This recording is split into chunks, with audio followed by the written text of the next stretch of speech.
Before history is written, it's played. Before it's frozen in time, it's fought one shift at a time. Before it's etched in silver, it's carved in ice. What happens next will last forever. The Stanley Cup Final on ABC and ESPN Plus begins Saturday. When you need mealtime inspiration, it's worth shopping Kroger, where you'll find over 30,000 mouth-watering choices that excite your inner foodie. And no matter what tasty choice you make, you'll enjoy our everyday low prices, plus extra ways to save, like digital coupons worth over $600 each week. You can also save up to $1 off per gallon at the pump with fuel points. More savings and more inspiring flavors make shopping Kroger worth it every time. Kroger, fresh for everyone. Fuel restrictions apply. I am Madison Timmons. I'm Chris Susi. And we're paranormal specialists who live in the most haunted city on earth, Savannah, Georgia. Every day is Halloween in our line of work, so join us as we spin true tales of haunts, murders, and disturbing Savannah history.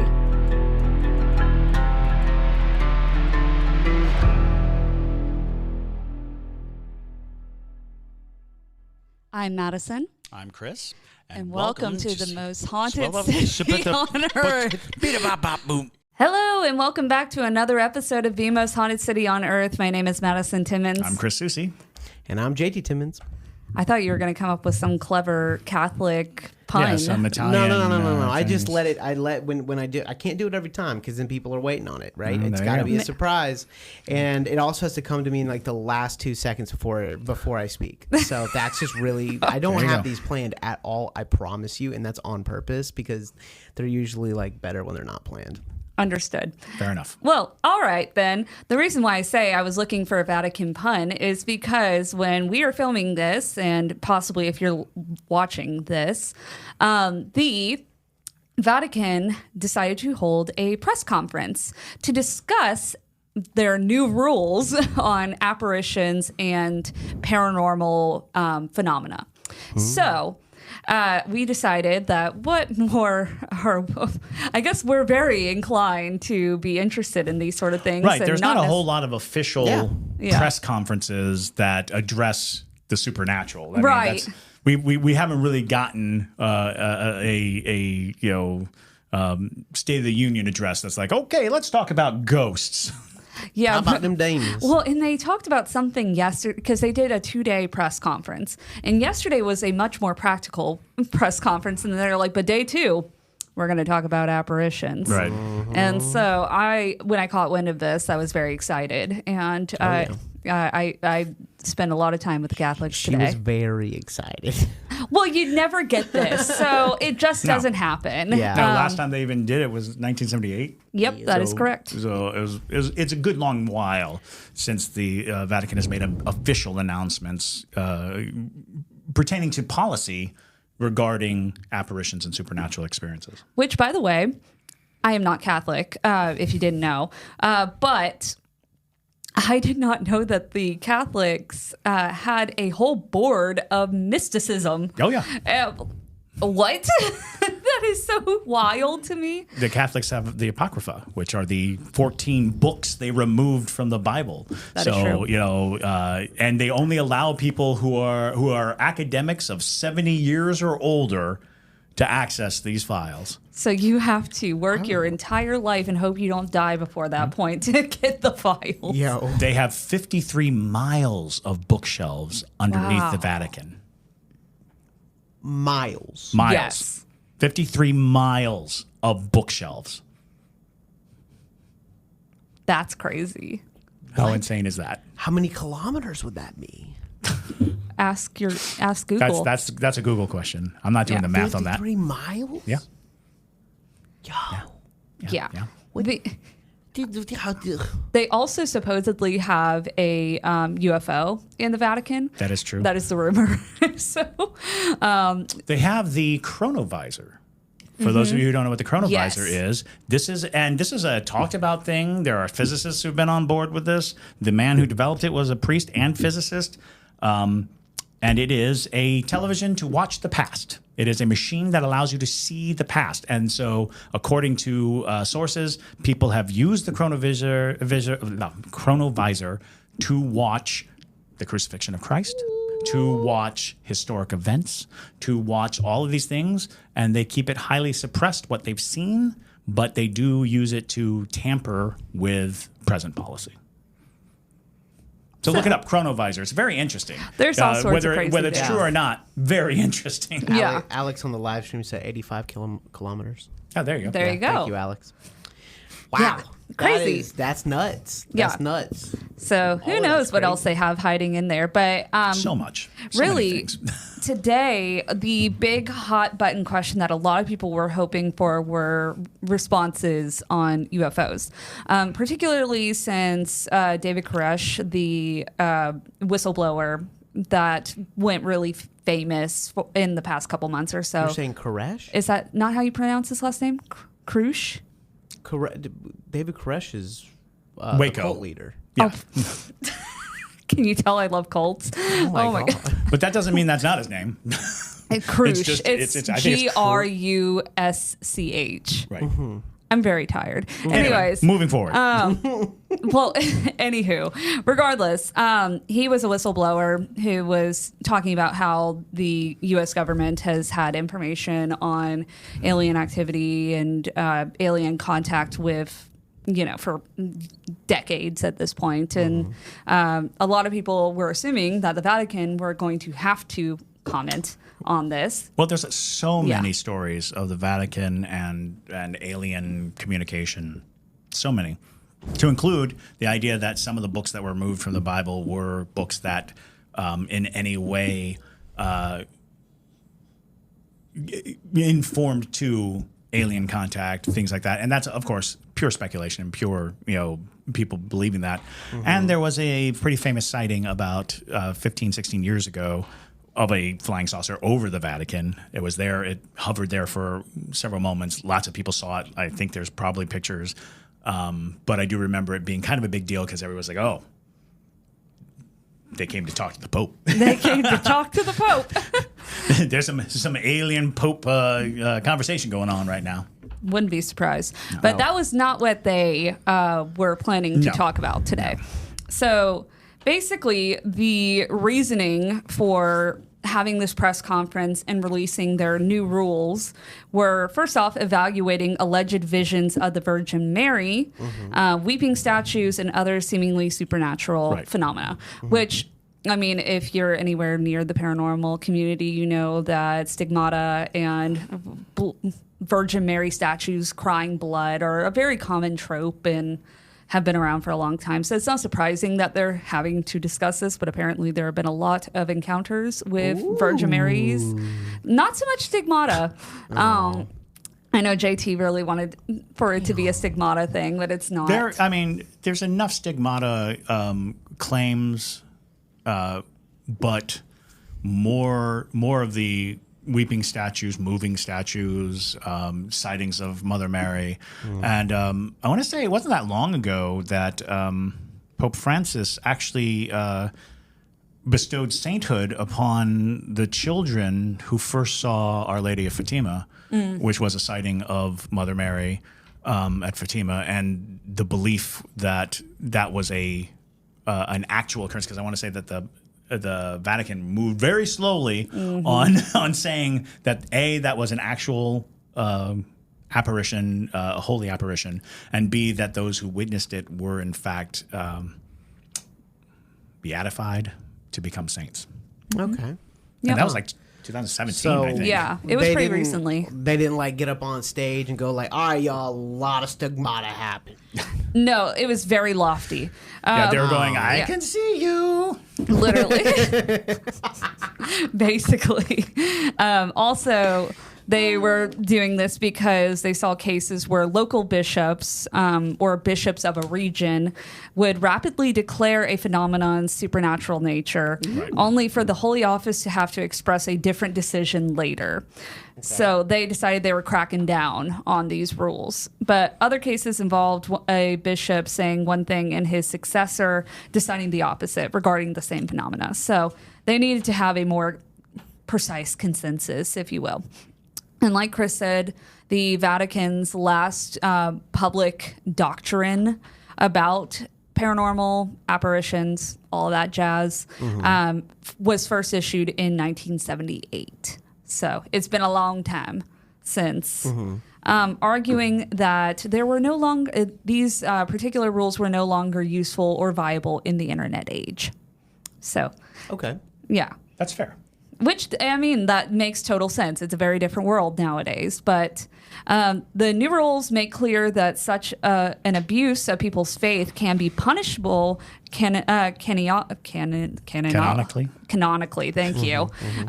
Saying the use of purported supernatural experiences or recognized mystical elements as a means of or a pretext for exerting control over people or carrying out abuses is to be considered a particular moral gravity. So they're like, we will shun you if you get excommunicated is what happens. And it's interesting because I think that just recognizing that people do cash in on this brand of spirituality because for ages people sold reliquary.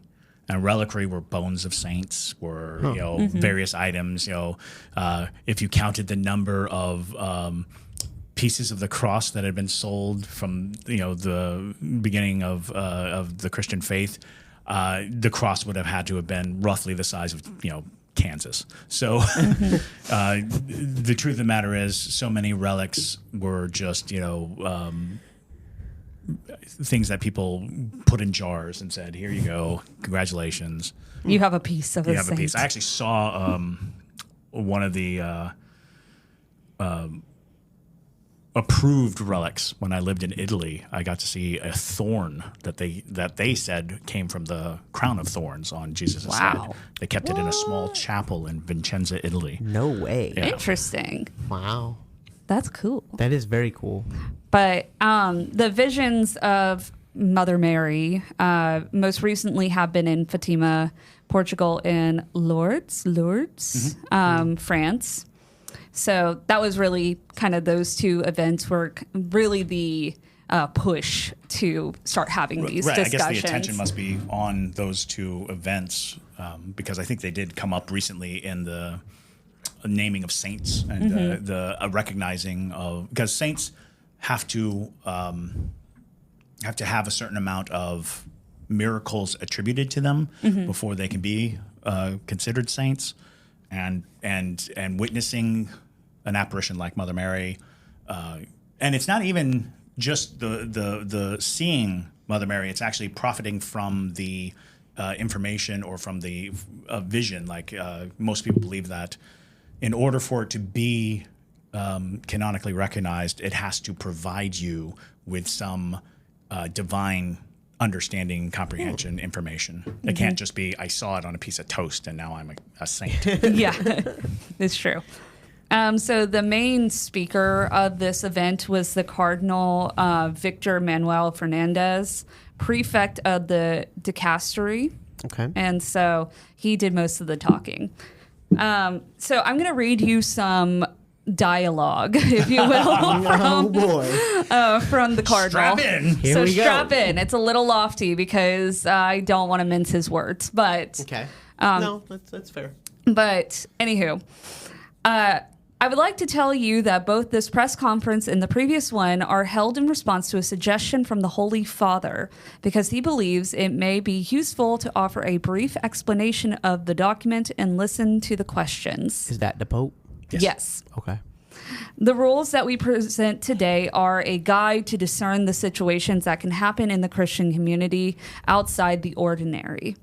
Visions, apparitions. I know, right? It's fun. Spicy. It's fun when the serious churchy men up in their little castle start to talk about crazy things. Well, and the tenets of faith of any religion rely on this one leap of faith involving the incredible, the awesome, something beyond human comprehension or ability.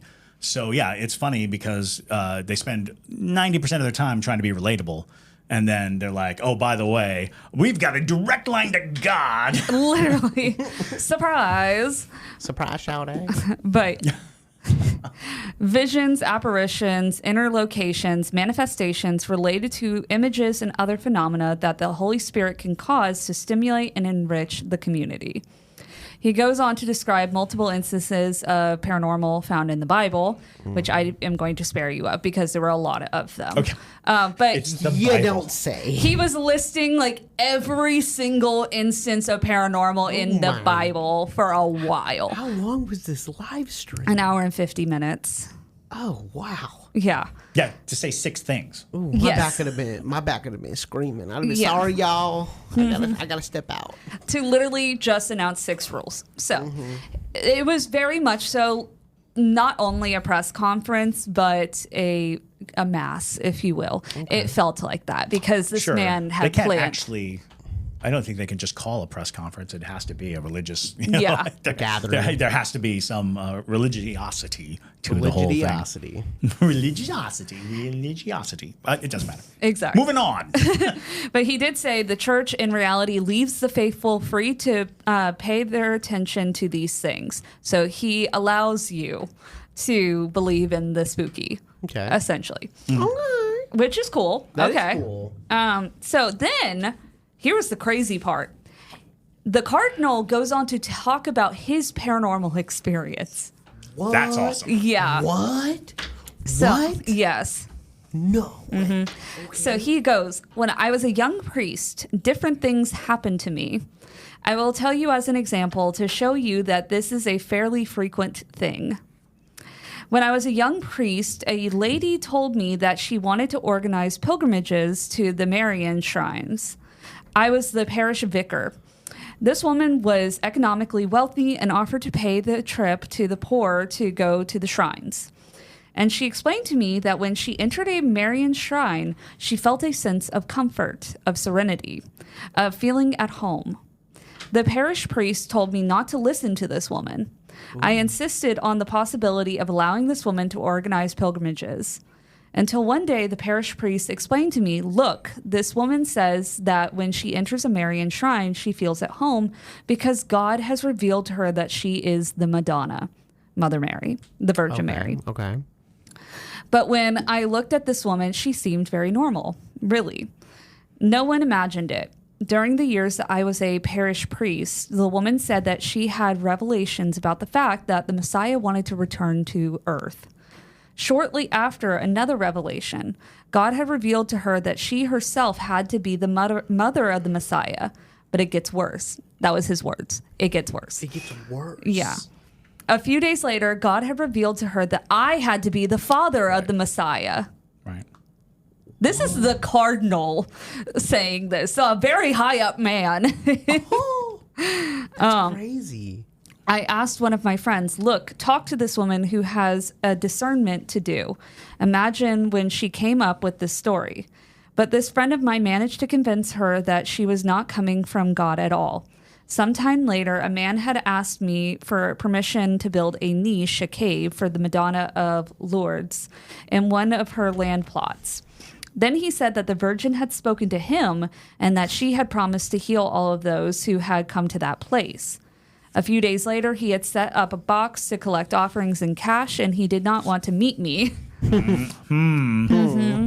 But I managed to convince his wife, and his wife managed to convince him to either remove the box of offerings or talk to me about these revelations. You see, these events are quite frequent in some places, but sometimes they are situations in which the rules or procedures described in this document are not necessary. There are things that can easily be resolved by the parish. In other cases, there is a need to consult the bishop, who can easily discern and resolve without complications by putting an end to the issue. In fact, the same rules, Article 7, say that if the phenomena are easily manageable in the context of people directly involved and there is no danger for the community, they should not proceed further. Wow. So they're like, as long as you're not possessed, you're good. Well, because you really interesting. Yeah. You run an interesting risk, because I think that is a big bent of the modern Catholic Church, is recognizing that there are mental disorders that can create that very fixed belief structure. Paranoid schizophrenia oftentimes presents with God speaking directly to the person and filling them with delusions of grandeur. And that notion alone, because at one point the church might have taken a hand in it, might have tried to excise the demon that is doing this. But I think they've actually moved pretty healthily towards, let's get a psychiatrist involved. Let's get the psychiatric community involved. Because even exorcisms are, in a way, a psychiatric thing, a psychological. Some people will go as far as to say placebo thing, but really, if it's something that people can hold on to in their mind, when their mind is telling them all this extra information, having an exorcism done can give them hope or a structure from which to extract themselves from the delusions. So it's interesting to hear him saying, "Oh yeah, people will, think or worse, take advantage of these religious phenomenon." Okay, and so. Then he goes on to say that is, these procedures should not be initiated, but sometimes there can be a phenomena that does not stop. This is his words. That begins to attract the attention of more people. Moreover, it cannot be ruled out that it is something truly positive, though. Okay. So basically, the overall arcing theme that you will see throughout his whole monologue is... basically, they're always trying to put a positive spin on these paranormal encounters. More specifically, it is not an apparition of holy concern if it does not have a positive outcome. Right. If the Mother Mary shows up, but it causes strife, aggression, turmoil, or trouble, then they cannot consider it because the Mother Mary wouldn't show up and cause problems. And that is something that I think they're trying to push, because that's a constant is how do you address this? Right. There's a statue that's bleeding, and it's like, oh well, we're gonna take the blood, we're gonna test the blood, we're gonna do all these things, but the crowd around the statue are getting antsy. They're now shoving on each other. They're trying to capitalize on it. They're selling tickets and things like that. It's like, you know what? Mother Mary wouldn't play with that. The holy and divine would not inspire greed and anger and anguish, which I think is an important thing for them to outline, so that partly it's telling people, calm down. Right. Don't be a jerk if something amazing happens. Yeah. But it's also because you're going to cost that miracle. That miracle is going to get discounted because bad things are happening around it. But honestly, it's an interesting rule is we've observed negative energies around this event, and so that event, if it's inspiring negative energies, must be evil. And these are cases in which an alleged supernatural manifestation does very well provoke changes in life. Okay. And so some of the positive things that could be deemed problematic to some people, but this is what he said. He said some of the positive changes in life that could happen are selfish people become generous. Some who lead a life ruined by an addiction are released, something that no scientist has been able to do. Divided families reconcile. People who wanted to take their lives find peace and hope. These are things that they claim are positive paranormal encounters caused by proof of the divine. Yes. And so, but he did say in certain circumstances, not everything is black and white. Ooh, okay. So that's bold from the Catholic Church. That is. They are not known for nuance. I was just about to say. Yeah. Oh my gosh. So when the bishop turns to the dicastero for a presumed apparition of the Madonna or other phenomena, often they expect to make a declaration about the supernatural nature of his phenomena, that is about its divine origin. This look is very strong because declaring that God wanted that event directly, that God himself provoked it with his action, is a divine declaration. We are talking about divine or supernatural origin. Okay. It happens that some bishops are very involved, even passionate about a phenomenon, and want to declare that it is supernatural, that it comes from God, that everyone wants, that everyone must believe in it, isn't it? Others, on the other hand, are angry and want to declare that it absolutely does not come from God. This declaration, as you can see, of supernatural nature is complex and also brings many problems. The Church has stated that the faithful are never obliged to believe in these phenomena, which is also very bold at the Catholic Church by saying you're allowed to believe in whatever you want on this stance.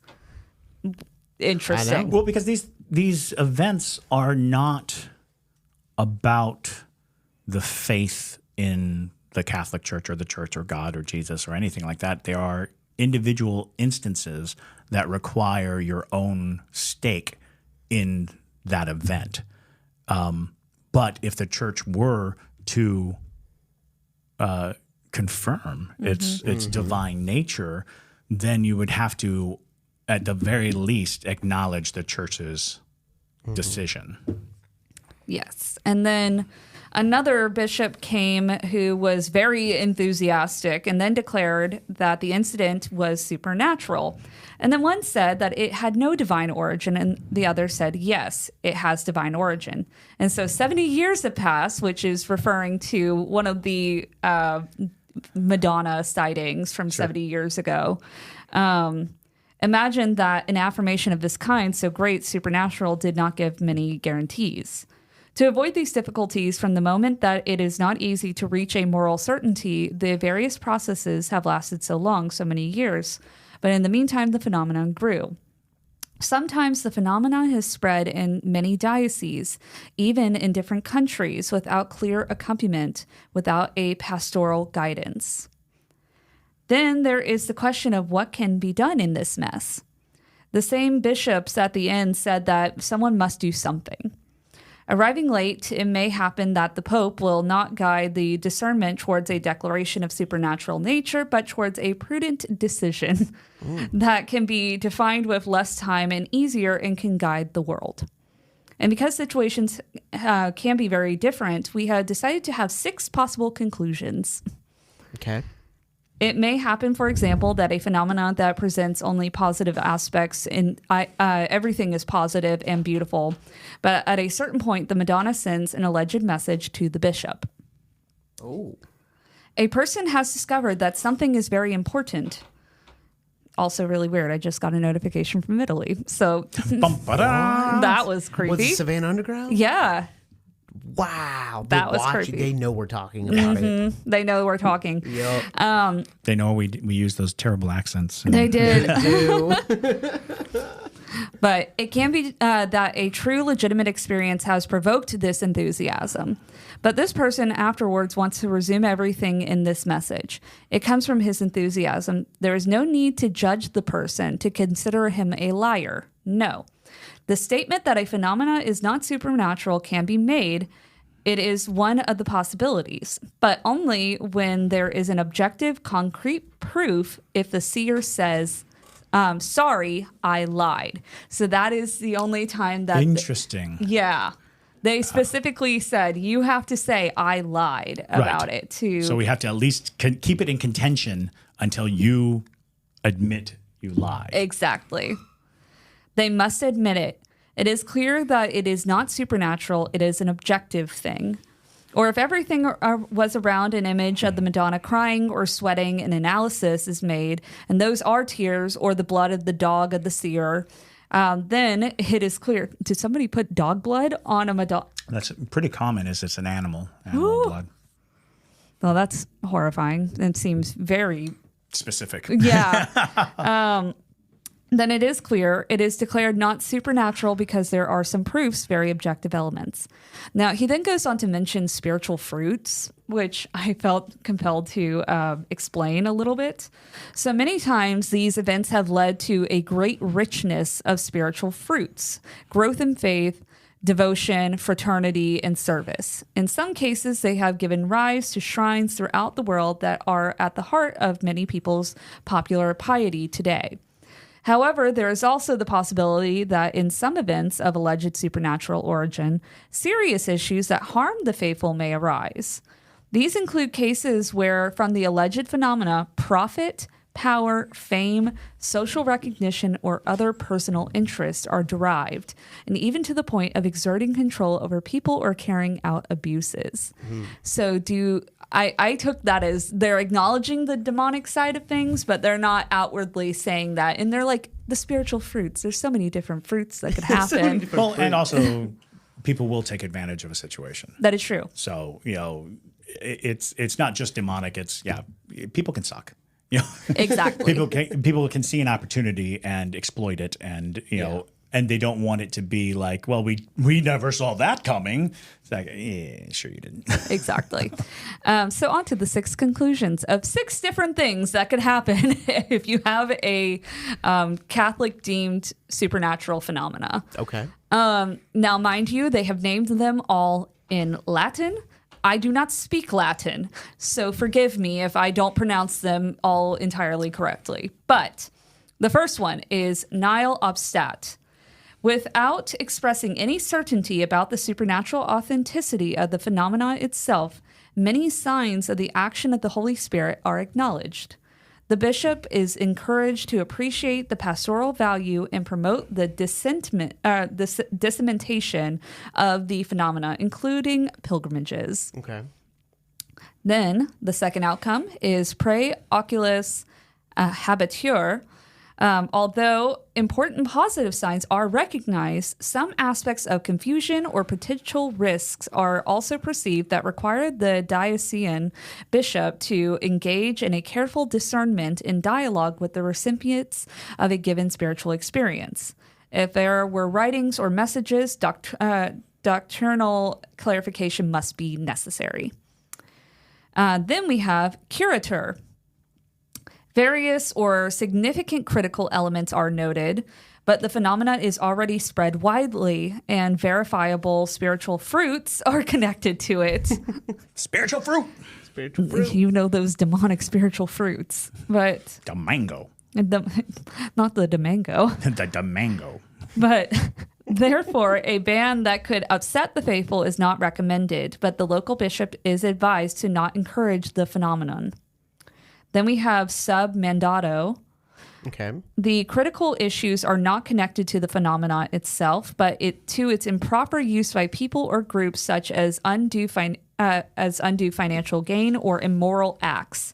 The Holy See entrusts the pastoral leadership of the specific place to the diocesan bishop or a delegate. So this is like, we know for a fact they are not telling the truth, and they're just trying to cause a rise out of things. Then we have prohibitur et obstructur. Despite various positive elements, the critical issues and risks associated with this phenomena appear to be very serious. The dicastery asks the local bishop to offer a catechist that can help the faithful understand the reasons for the decision and reorient their legitimate spiritual concerns. So they're like, you need to stop that. Knock it out. Then we have the Declaratio de non Supernaturalitate. The dicastery for the doctrine of the faith authorizes the local bishop to declare that the phenomena is found to not be supernatural based on concrete facts and evidence, such as the confession of alleged visionary or credible testimonies of fabrication of the phenomena. Okay. So that's just the stamp, No. So they never truly say fully, that's definitely supernatural. But the best you can get is, that could definitely be something holy. Yeah. This is not worthy of a no. Yeah. I was about to say, all of it was like negative towards the paranormal. It's super negative. They have to be hyper conscious of that. As a matter of fact, in the history of the Catholic Church, they have gone back and taken people's miracles. They have gone back. St. Christopher, my namesake, they took his sainthood away because they decided that he actually didn't actually have miracles. He was just a good guy. And they're like, good guy doesn't make a saint. It's like, what was your miracle? Well, because the name Christopher means Christ bearer. So his miracle was that he carried Christ across a creek. You know, it was like, oh, here, I'll pick you up and walk you to the other side. They're like, you are a holy man. So I know, I just picked a kid up and walked him on the other side. You're holy, I tell you. I picked up a kid and put him on the other side of the water, and they're like, Christ bearer. Christ bearer. My name is Jim, and they're like, Christ bearer. Christ bearer. And so, Saint Christopher, patron saint of travelers, and the patron saint of paratroopers, which is why I was named Christopher, because my dad was a airborne soldier, and he thought it couldn't hurt to honor Saint Christopher. Just to be safe. And then they said, nah, he's not a saint. He's just some guy who carried a kid. That sounds about right. It's but after the declaration of the new rules, they, of course, because it was technically a press conference, they opened it up to the journalists that were in the room. And most of them were very on par with what you would expect to be asked. But there were a couple that were a little out there. Okay. And so I'm going to share those with you. People. I would have been, why now? Yes. What's going on right now? Exactly. Well, so Diane Montanaga, the Catholic from the Catholic Herald, said, I have two questions, and the first one perhaps you have already answered, but just to clarify, people want to know if an event comes from God in a supernatural way or not, but the categories established in this document are pragmatic directives for bishops that avoid the crucial question of a reliable miracle that is supernatural or not. And they said, yes, I think people should trust the truth of phenomena. Then Interesting. Diane... Yeah, very interesting.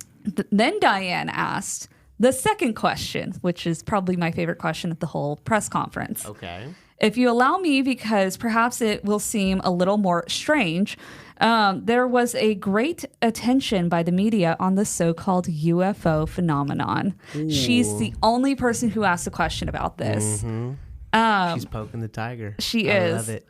With authors and scientists at the University of Stanford who have stated that UFO encounters are actually spiritual encounters that some have made up, with some who talk about celestial apparitions and similar some in these days, that have suggested that this new document provides rules also for the evaluation of these experiences.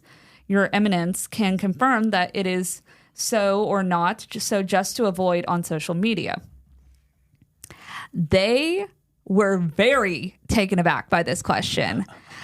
They did not want to answer this question. Of course. Yeah, why would because they? it's taking a stance on something very specific and very... They got their world rocked by this. So all they could say was, we are not specialists on UFOs. We really cannot intervene. It could happen that a certain phenomena of this type is linked to a religious phenomenon. Christian, Catholic in that case, it will be seen, but otherwise not. This could also happen in other religions, and it is not our job. And out of faith, even less, certainly. Oof. Wow. That's interesting. Well, what really raises the question is, whose job is it? Right. Yeah. And What special office in the Vatican is chugging away on the UFO question? Well, because it's like, then where did the rumor of the UFO in the Vatican come from? If you don't have any relation to it whatsoever. And also, why are you working on lots of different other forms of paranormal how many if you're things not? In the Bible don't seem to suggest extraterrestrial or alien, there's the wheel in the sky, for crying out loud. That's true. That's very strange. Even the burning bush, when it came down to it, people were like, could it have been a exhaust from a jet? Could it have been, is there something else to it? So there's lots of people who are like trying to link back to the idea of, could we have been interpreting encounters with aliens through the religious lens and just sort of, built our entire structure around that. So yeah, it's an interesting thing. And more interestingly is that the answer was, it's not our job. It's literally not our job. That's my favorite answer. That was my favorite part about this whole thing. I had to sit through such a long time just for that question, and I was here for it. But then last one came from a different person. Also, Diane, I really hope you didn't get fired from the Catholic Herald for that question. Catholic Herald. But don't worry, there are plenty of news sources that would hire you right up. Exactly. Then there was, for our last segment, another journalist who asked a couple questions. So the question was, on the seers, this was one of the worrying points, because when we make a declaration of supernaturality, it is very difficult for the seer not to become a saint for the people of God. That's right. And this is one of the reasons why we try to avoid the declaration of supernaturality, right? Because it is very difficult to say that this person was an instrument of God for a supernatural action, for an action that God himself chose and wanted, right?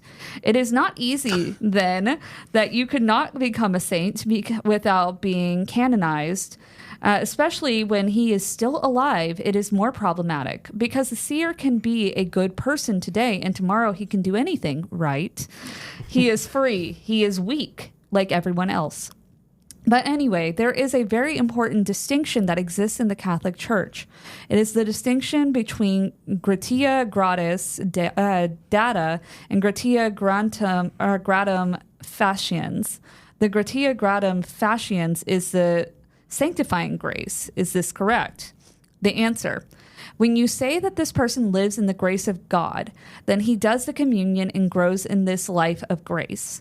That is the gratia gratium faciens that transforms, sanctifies, right? And that person dies. If he dies in the sanctifying grace, he goes straight to heaven, right? But the gratia gratis data is another way of acting in the Spirit. Therefore, in a part of the norms, we make a comparison between these experiences and the charisms, because they are gratia gratis data, not gratia gratum faciens. That is, God can also use a sinner to convey something.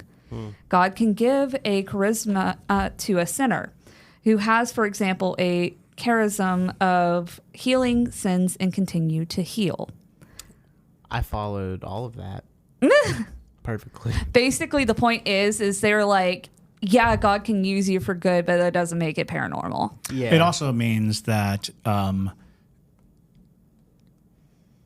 bad people can be graced by God. Yes. Because the backwards question was, people who witness these things might be crappy people. And crappy people don't deserve to see divine things. Yeah. And they don't deserve to be saints. Yeah. And I think that very diplomatically, it was expressed, don't be such a judgy pants. Yeah. Don't sit in judgment of other people, because if God chooses to go to a sinner and say, you're on, here it is. I mean, that's what happened to Paul. He was a murdering, tax-collecting monster on his way from Tarsus, and God was like, boing, you're tagged. And now he's St. Paul. And exactly. So, I think that is an interesting point, because they're dancing around it a lot. They're dancing around giving full credence to any supernatural act, but having the right to say it's not a supernatural act. Yes. Well, this same journalist, after getting that response, rebutted with, right, but he does not live in the sanctifying grace. Of course, if he does not live in the sanctifying grace, it is easier for him to do some shit, right? He literally said this. Awesome. Wow. You go, boy. I can't help but think that you're being chewed upon by bats at night now. Yeah. Right. It's like, I'm just going to go in here and kick the Catholic faith around and see what they got. What you got? And that he uses his gift to do evil and many other things, right? Right. Right. And then do you know somebody? This sounds like he had a personal experience. I feel like he did. It's like my pal, Fiego over there. He says he saw Mother Mary and then he kicked me in the teeth. He's not a saint, right? That's not a saint. Saints don't kick people in the teeth, do they? And then the final Right. And the final answer was certainly. But the distinction between gratia gratum faciens and gratia gratis data is very important. In other words, the seeker can be part of a phenomena where the Holy Spirit works, but it is not said that he is holy. Not at all. This distinction in Catholic theology is very important. Fair enough. So, boom goes dynamite. That was the highlight reel of that. Hey, that's all we needed. Yeah. It's insanely fascinating to live in a very modern age and have an organization of such power and such profile come out and have these discussions and have to talk about this level of supernatural activity with a straight face, with them saying, listen, this is how it's going to go down.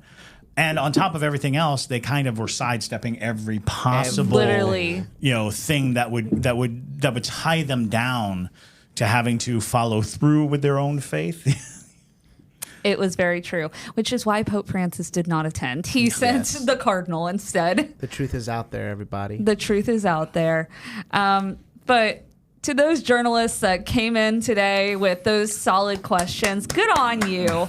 Because one, you made that way more enthralling. Right. But also, you're asking the questions of the people, and I'm here for it. But with that, y'all, thank you so much for listening to today's episode. And if you want to read more on this, you can visit the Vatican's website.